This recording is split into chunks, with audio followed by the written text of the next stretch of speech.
Ci tenevo a essere oggi con voi perché possiamo progettare qualsiasi futuro per noi e i nostri figli, ma se non c'è il diritto alla salute non c'è niente, niente.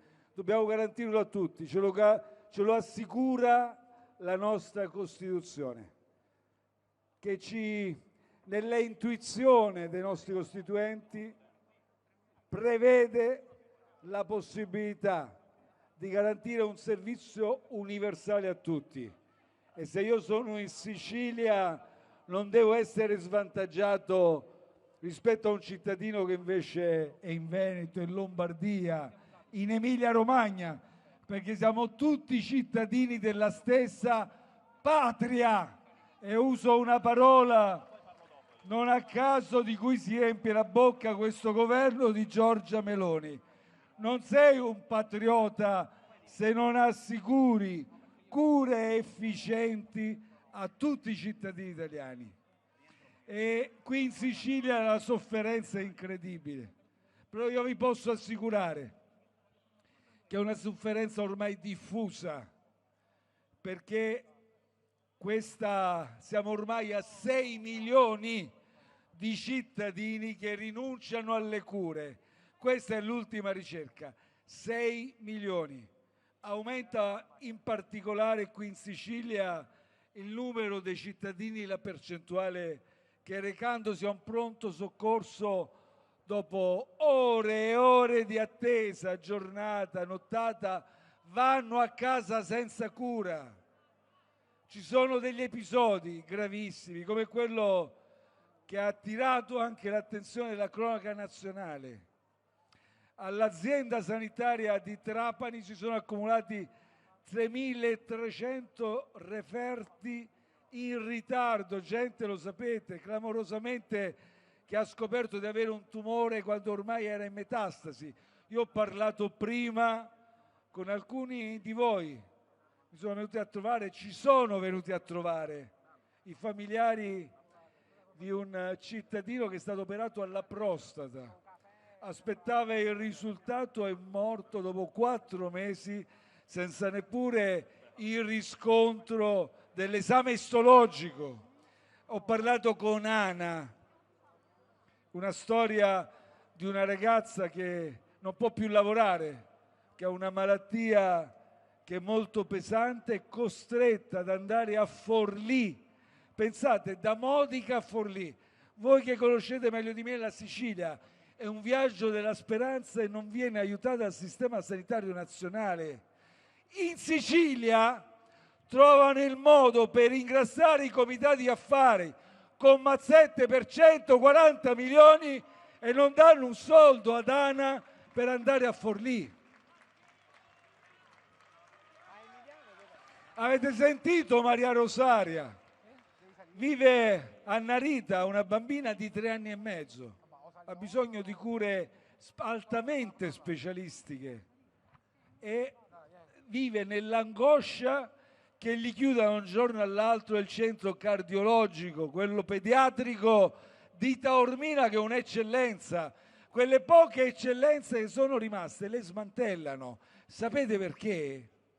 Hanno preso 900 milioni, tra l'altro ve l'hanno detto in faccia, non lo nascondono neppure, 900 milioni di fondi di coesione qui per la Sicilia, destinati anche agli ospedali, alle infrastrutture. Salvini ha detto devono andare al ponte sullo stretto. E se non fosse stato chiaro, senatore leghista Germanà ha detto viene prima il ponte e poi gli ospedali. Uno schiaffo in faccia a tutti quanti. Abbiamo lavorato con una difficoltà inenarrabile durante la pandemia, tutti insieme. Siete stati splendidi, spettacolari nel rispettare quelle misure anche penalizzanti, anche pesanti. Avete capito che c'era un obiettivo comune, ci dovevamo salvare tutti insieme. Mi avete consentito di andare in Europa e riportare 209 miliardi. Pure i soldi del PNRR Hanno preso 140 milioni qui in Sicilia destinati agli ospedali, li hanno dirottati altrove e non riescono a mettere a terra quei pochi soldi destinati alla sanità. Loro continuano questa politica marcia che governa la Sicilia ormai da anni. I nomi sono sempre gli stessi, non me li fate fare, li conoscete, sono sempre gli stessi. Unge gli interessi privati, favorisce gli interessi privati e nello stesso tempo considera la sanità, ma guardate che succede anche altrove, come quel sistema per alimentare un meccanismo clientelare. La sanità è diventato il primo bacino di voti clientelari per una politica marcia. Dobbiamo ribellarci. Qui, da questa marcia, da questo confronto, qui a Palermo, da questa Sicilia, parte la nostra battaglia. Avete visto? Ci sono, anche qui avete sentito vari esponenti di altre forze politiche. Il progetto alternativo a questo governo siciliano, a questo governo nazionale, deve partire dalla sanità, dove non è sufficiente soltanto dire più finanziamenti. Dobbiamo eliminare sprechi, inefficienze, rompere quel saldo legame che si è creato tra la politica marcia e il malaffare del campo sanitario. Dobbiamo romperlo, finalmente. Da qui dobbiamo costruire il progetto alternativo per riappropriarci dei principi costituzionali. La tutela della salute è un nostro obiettivo. Solo così possiamo risolvere anche tutti gli altri problemi. E attenzione, non possiamo permettere che il nostro personale medico, infermieristico, parasanitario, ausiliario siano sottopagati, ecco qui gli OS, prendono 2 lire con turni massacranti. Guardate che chi può va via. Alla sanità all'estero offrono ai nostri specialisti, al nostro personale specializzato, offrono il doppio, il triplo, il quadruplo. Non siamo più competitivi. Qui non ci rimarrà nessuno se continua così e continueranno a chiudere i presidi sanitari. I soldi ci sono, sapete perché ci sono? Perché non solo li abbiamo portati e non li sanno spendere, quelli del PNRR, ma se tu oggi, Giorgia Meloni, andrai il 24 e il 25 al vertice della NATO a dire sì al 5% del PIL in spese militari, vuol dire che sta impegnando l'Italia per oltre 100 miliardi nei prossimi anni.